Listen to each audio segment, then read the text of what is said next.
রাত যখন গভীর হল তখন দুলাভাই আমার রুমের দরজায় এসে নক করল। আমি জানতাম না বাহির থেকে দুলাভাই নক করছে। আমি ভয় পেয়ে আস্তে করে বিছানা থেকে উঠলাম। তারপর রুমের দরজার কাছে গেলাম। রুমের দরজার কাছে গিয়ে দরজা খুললাম। তারপর দেখলাম দুলাভাই। আমি দুলাভাইকে জিজ্ঞেস করলাম, এত রাতে আপনি আমার রুমে কিসের জন্য? দুলাভাই বলল, তুই এখন কোনো কথা বলবি না, চুপচাপ শুয়ে পড়ো। দুলাভাই এই কথা বলে আমার ওড়না সরিয়ে দিয়ে যা করেছিল তা শুনলে তোমরা ঠিক থাকতে পারবে না। তাহলে আসল ঘটনাটা শুরু করি। আমার নাম কল্পনা, থাকি ময়মনসিংহ শহরে। একদিন এক বান্ধবী নাম সবিতা বলে আমি আগামী ছুটিতে বড় আপার বাসায় যাব। তুই যাবি আমার সাথে। কল্পনা এখন কোথায় থাকে তা বলি না, আগে কিভাবে বলি যাব কি না। ও হ্যাঁ, এই দেখ, আসল কথাই বলা হয়নি। সোমবরা এখন চট্টগ্রাম থাকে। যাবি? হ্যাঁ, যেতে পারি যদি মাকে রাজি করাতে পারিস। ঠিক আছে, সে ভার আমার। সত্যি কলেজ বন্ধ হবার পর বাসায় ফিরে এলাম। বিকেলে সবিতা এসে হাজির। মায়ের কাছে বসে অনেকক্ষণ ভূমিকা করে আসল কথা বল খালাম্মা। আমি পরশুদিন চট্টগ্রাম যাব। বরাবর বাসায় কল্পনাকে আমার সাথে যেতে দিবেন না। কল্পনা কিভাবে যাবে? আমি রাজি হলেও ওর বাবা দিবে না। তাছাড়া তুমি কার সাথে যাবে? কেন, দাদা নিয়ে যাবে। আমি কয়েকদিন থাকব। দাদা আমাকে রেখে চলে আসবে, আবার বল আপার সাথে আমরা ফিরব। কয়দিন থাকবে? বেশি না, মাত্র 1 সপ্তাহ। ও কল্পনা আসবে? হ্যাঁ, আপনি একটু বলেন খালুকে। আচ্ছা দেখি। শেষ পর্যন্ত বাবা রাজি হলেন। চট্টগ্রামে কল্পনা আবার বাসায় এসে পৌঁছে দেখি এলাহি কারবার, তার শ্বশুর শাশুড়িসহ আরও প্রায় 5-6 জন মেহমান এসেছে গতকাল। খাওয়া দাওয়ার পর এখন চিন্তা সভা হবে কোথায়। পাশের বাসায় গেল, সে বাসায় ভদ্রলোক একা আছে, তার ফ্যামিলি গেছে ঢাকায়। হ্যাঁ, পজিটিভ খবর নিয়ে এসেছে, এই পাশের বাসায় থাকব আমি আর সবিতা। আমাদের নিয়ে এসে পরিচয় করিয়ে দিয়ে গেলেন আপা।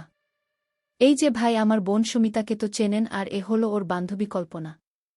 আর সবিতা কেমন আছে? কখন আসলে? হ্যাঁ দুলাভাই, ভালো আছি। আপনি কেমন আছেন? ভালো ভালো। তোমার মতো শালী যাদের, তারা কি আর খারাপ থাকতে পারে? দুলাভাই খালি বেশি কথা বলেন। না না, বেশি আর কি বললাম। তাকে এসেছো না কি? রান্না করব না, খেয়ে এসেছি। তবে শোন, সকালে কিন্তু নাস্তা বানিয়ে নিজেরা খাবে। আমাকে খাওয়াবে, তারপর যাবে, এবং যে কয়দিন থাকবে এই হিসাবে চালু থাকবে, বুঝেছ? আচ্ছা ভাবে, আপনি যান, ওদিকে ব্যবস্থা করেন। গিয়ে আমি দেখছি, এখানে ওরা এই রুমে থাকবে। আমি দেখিয়ে দিচ্ছি, আছো তোমরা আমার সাথে। পাশের রুমে নিয়ে গেলেন, বিছানা দেখিয়ে বললেন, সবিতা তুমি তো চেঞ্জ সব, তাহলে শুয়ে পড়, অনেক লম্বা জার্নি করে এসেছ। আমি সিরিয়ালটা দেখে সব। না, আমরাও দেখবে, তাহলে আসো দেখো। টিভি দেখছিলাম আর বিভিন্ন গল্প করছি। বলেই ফেললাম, বা দুলাভাই আপনি এত সুন্দর করে কথা বলেন। সবিতা আগে আপনার কথা কিছু বলেনি নাকি? আর কথা বলাই তো এমনি আর কি। আচ্ছা তোমরা চা খাবে? লম্বা জার্নি করেছ, ভালো লাগবে। কে বানাবে? আপনি বানাবেন? মাথা খারাপ? দুইটা শালি ঘরে থাকতে কোনো বোকা চা বানিয়ে খায় বল? সবিতা বলল, না দুলাভাই, আমি বানিয়েছি, আপনি বসেন। আমি সবিতা এর সাথে রান্নাঘরে গেলাম। চায়ের কাপ এনে দুলাভাই এর হাতে দিলাম। উনি খুব খুশি হলেন। কি ব্যাপার তোমাদেরটা? না, এখন চা খেলে ঘুম হবে না, আপনার জন্যই বানালাম। দেখি কান, তোমরা খাবে না জানলে আমি বাদ দিতাম। চা শেষ হবার সাথে সাথে সিরিয়াল শেষ। দুলাভাই, এখন শোনা যায়? হ্যাঁ, চল মশারি টানিয়ে নাও, রাতে ভয় পেলে আমাকে ডাকবে। আচ্ছা দুলাভাই। সবিতার মশারি টানানো হলে আমি ভিতরে ঢুকে জিজ্ঞেস করলাম, এই দুলাভাইয়ের কি বাচ্চা আছে? এক মেয়ে, কেন আফসোস হচ্ছে? চুপ করবি না, আপনাকে ডাকব। শুয়ে শুয়ে ভাবছিলাম, দুলাভাই বেশ আলাপি লোক, চেনা নেই জানা নেই, এইটুকু সময়ের মধ্যে কেমন আপন করে নিয়েছে, দেখতে সুন্দর অনেক। এবার সারা কি লাকি, যদিও তাকে দেখি নাই, তবু মনে হল একটু হিংসা হচ্ছে। এমন পুরুষ মানুষ কয়েকজন নারীর ভাগ্যে জোটে। অথচ আপা যখন নিয়ে আসছিল ভাবছিলাম, কোথায় না কোথায় নিয়ে যাচ্ছে। কিরে কল্পনা, ঘুমাচ্ছিস না? নারে, ঘুম আসছে না। কি করব ও বুঝেছি, দুলাভাইয়ের কথা ভাবছিস। ধুর, কি যে বলিস না তুই, বারে খারাপ বললাম কি শুনি? তোর যেমন পছন্দ।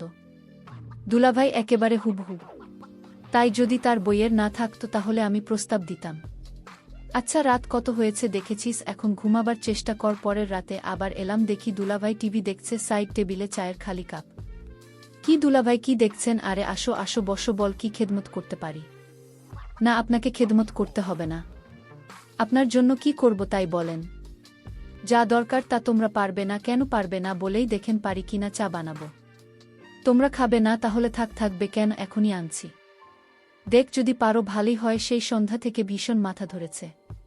টিভিতে আমার প্রিয় একটা সিরিয়াল চলছিল, কিন্তু সবিতার ঘুম পাচ্ছিল বলেও ঘুমাতে চলে গেল। আমি কি করি ভেবে রয়ে গেলাম, দেখি যাই। যাকে দুলাভাই বললেন একটু কড়া করেছে বলে চাটা ভালো হয়েছে দেখি যদি মাথা ছাড়ে। এ কি দুলাভাই, আপনার চোখ এমন লাল হয়ে আছে, কপালের পাশে রগ ফুলে গেছে কেন? ওই যে বলছি না মাথা ব্যথা, এটা আমাকে খুব কষ্ট দেয়। মালিশ করে দিব? না থাক, তুমি বেড়াতে এসেছ, আবার কি মনে করবে? কি যে বলেন দুলাভাই, কি মনে করব? আপনার কষ্ট হচ্ছে তো। আর তাছাড়া মাথা ব্যথা কমাতে মালিশের কোনো বিকল্প নেই। দুলাভাই আমি মালিশ করে দেই, আপনার কপালটা তাহলে ব্যথা কমে যাবে না। তুমি পারবে না, এই জন্যে আমার স্ত্রী আমাকে ছেড়ে সাধারণত কোথাও যায় না। এই যন্ত্রণাটা খুব খারাপ। আমি এতক্ষণ শুয়ে পড়তাম, তোমাদের জন্যে বসে রয়েছি। আজ সবই ঠিক আছে।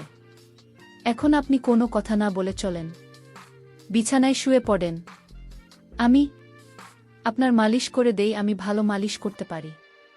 মায়ের মাথায় ব্যথা আছে তো, তাই সবসময় মালিশ করতে হয়। কিন্তু সবিতা দেখলে কি বলবে? আরে অসুখ হলে সবাই মানুষকে সেবা করতে পারে, এই নিয়ে আপনাকে ভাবতে হবে না দুলাভাই। আরে ও ঘুমিয়ে পড়েছ, আপনি জানেন না ওর ঘুম মরার মতো। আর জানলেই বা কি আসে যায়, অসুস্থ মানুষের সেবা করতে হবে না। ও তাহলে চলুন। দুলাভাই উঠে তার শোবার ঘরে গেলাম। ছবিতাকে একনজর দেখে দুলাভাই এর পিছনে গেলাম। আপনারা বিশ্বাস করেন আমার অন্য কোনো উদ্দেশ্য ছিল না। লাইট জ্বালাতে চেষ্টা করল, কিন্তু লাইট কিছুতেই চলল না। এটা একটা আবার গেল, তাতেই জন্যে আমার টিউব লাইট একেবারে পছন্দ না। শেষ পর্যন্ত ডিম লাইট জ্বালাতে হলো। দুলাভাইকে আমি তার মাথায় মালিশ করে দিচ্ছিলাম। দুলাভাই বলল, তুমি তো দেখি একেবারে ডাক্তারের মতো মালিশ করতে পারো। কি যে বলেন দুলাভাই, আমার মায়ের মাথায় প্রতিদিন মালিশ করি তো, তাই অভ্যাস হয়ে গেছে। দুলাভাই বলল, তাই তো বলি, এত ভালো করে মালিশ করা কোথা থেকে শিখলেন? দুলাভাই আপনারা একটা কথা বলি, আপনি যদি বিয়ে না করতেন তাহলে আমি আপনাকে বিয়ে করে নিতাম, আপনাকে বিয়ের প্রস্তাব দিতাম। আমি তাকে জিজ্ঞেস করলাম, কেন? দুনিয়া এত মানুষ থাকতে আমার প্রতি নজর পড়ল কেন? দুলাভাই আপনার মতো মানুষ আমি কোনোদিন দেখিনি। আপনি যেমন সুন্দর তেমন আপনার কথাবার্তা। আপনি যাকে বিয়ে করেছেন সে তো ভাগ্যবতী। আরে তুমি যা মনে করছো তা না। তুমি হয়তো ভাবছো আমি বিয়ে করে অনেক ভালোই আছি, কিন্তু আমার মনের অবস্থা তুমি জান না। আমি আসলেই সংসার নিয়ে ভালো নেই। তোমার ভাবির আচার আচরণ তেমন একটা ভালো না। তোমার ভাবি আমার তেমন পছন্দ করে না। আমি বললাম, দুলাভাই আপনি কি বলেন? আপনার মতো একটা সুদর্শন মানুষকে ভাবি পছন্দ করে না? এটা কি করে হয়? আমার এই কথাটা বিশ্বাস হচ্ছে না দুলাভাই। তুমি যদি বিশ্বাস না করো তাহলে আমার করার কিছু নাই। আমি সত্যি বলছি, আমি আসলে তোমার ভাবিকে নিয়ে ভালো নেই। আচ্ছা দুলাভাই আজ ঘুমান, আমি আমার রুমে গিয়ে ঘুমাই। ঠিক আছে, কাল কথা হবে। আর আমি তো আছে, সবিতা যতদিন আছে আমি তাকে ডাক দিলাম। আর বললাম, শোন, তুমি যে আমার মাথা ব্যথা দূর করেছ তাই তোমাকে অসংখ্য ধন্যবাদ। আরে দুলাভাই আপনি আমাকে ধন্যবাদ দিয়ে ছোট করবেন না, কারণ আমি তো রোগী মানুষের সেবা করেছি। সমস্যা নাই, কাল আবার কথা হবে। তাহলে আমি এখন যাই। আচ্ছা ঠিক আছে, যাও। পরের দিন রাতে আমি আমার স্বামীকে বললাম, আজ আমার সাথে দেখা করাতে।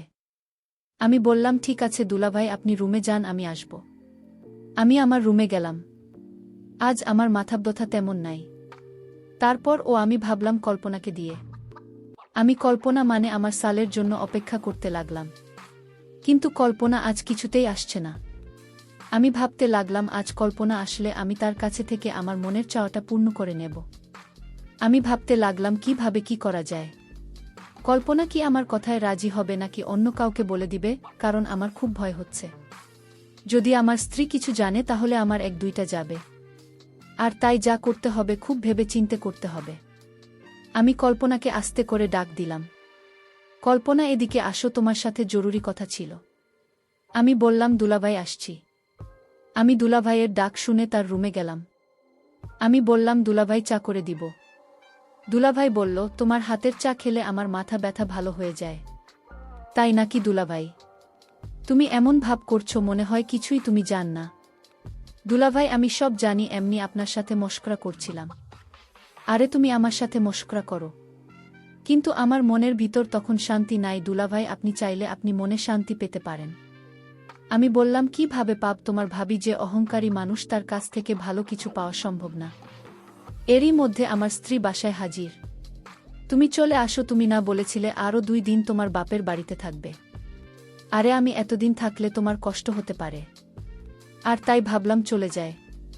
আমি ভাবি ব্যবহার তো খারাপ দেখলাম না।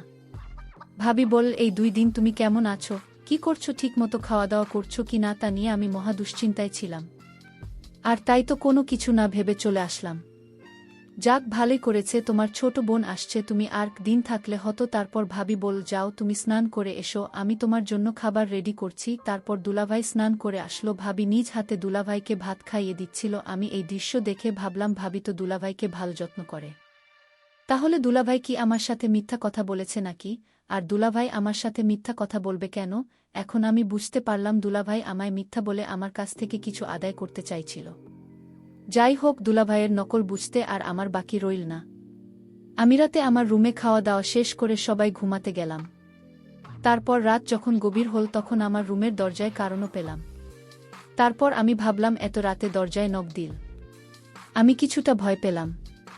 তারপর আমি আস্তে আস্তে বিছানা থেকে উঠলাম আর দরজার কাছে গেলাম। তারপর মনের সাহস নিয়ে রুমের দরজাটা খুলে দিল মা।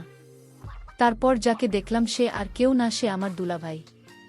আমি দুলাভাইকে বললাম, আপনি এত রাতে আমার রুমে কিসের জন্য? দুলাভাই বল, এই দিন তোমায় বলেছিলাম যে আমার কপালে সুখ নেই, আমার মাথা প্রচণ্ড ব্যথা করছে, অথচ তোমার ভাবিকে বললাম আমার মাথা ব্যথা করছে, একটু মালিশ করে দাও। সে রাগ দেখিয়ে বল, আমি পারব না, মাথা ব্যথা করলে ট্যাবলেট খাও। কিন্তু ট্যাবলেটে তো আমার মাথা ব্যথা সারে না, তোমার ভাবে আচার ব্যবহার আমার কাছে কিছু ভাল লাগে না। আমি দুলাভাইকে বললাম, তাহলে এখন আমি আপনার জন্য কি করতে পারি দুলাভাই? উনি বলল, তুমি তো ভালো মালিশ করতে পারো। তাই বলছিলাম, আমার মাথায় প্রচুর ব্যথা করছে, তুমি আমার মাথায় মালিশ করে দিলে ব্যথাটা কমে যাবে। তুমি যদি আমাকে একটু সাহায্য করো, তখন কল্পনা বল করে দিতে পারি, তবে একটা শর্তে দুলাভাই। আমি কল্পনাকে বললাম, কিশোর তো তোমার, আমি তোমার সকল কথায় রাজি আছি। দুলাভাই আপনি অদ্ভুত মানুষ, আগে আমার শর্তটা তো শুনবেন, তারপর আপনার কথা রাখব। দুলাভাই তখন বলল, কি শর্ত শুনি বলো। আমি বললাম, দুলাভাই আপনি ভাবির সাথে রাতে যা করেন, আমিও আপনার কাছ থেকে তা পেতে চাই। আমি কল্পনার কথা শুনে অনেকে অবাক হলাম, আমার অনেক খুশি হলাম মনে মনে। আমি বললাম, ও এই কথা ঠিক আছে, আমি তোমার কথায় রাজি। তারপর আমি কল্পনাকে বললাম, কখন তোমার কথা রাখতে হবে? আমি বললাম, এই মুহূর্তে এবং এখনই। তারপর দুলাভাই বলল, তাহলে শুয়ে পড়ো। আমি বিছানায় শুয়ে পড়লাম। তারপর দুলাভাই আমার বিছানায় এসে বসল আর আমার ওড়না সরিয়ে দিয়ে যা করেছিল তা আমি তোমাদের পরের পার্টের বলবো। আজকেই পর্যন্ত সবাই ভালো থাকবেন। প্রিয় বন্ধুরা, গল্পটি ভালো লাগলে অবশ্যই কমেন্ট করে জানাবেন। আর নিয়মিত এমন আলাদা স্বাদের গল্প শুনতে ভিডিওটিতে লাইক এবং চ্যানেলটিকে সাবস্ক্রাইব করে সাথেই থাকুন। আর হ্যাঁ, নোটিফিকেশন বেলটি অল করে রাখবেন, যাতে পরবর্তী গল্প সবার প্রথমে আপনাদের কাছে পৌঁছে যায়। ধন্যবাদ বন্ধুরা, ধন্যবাদ সবাইকে।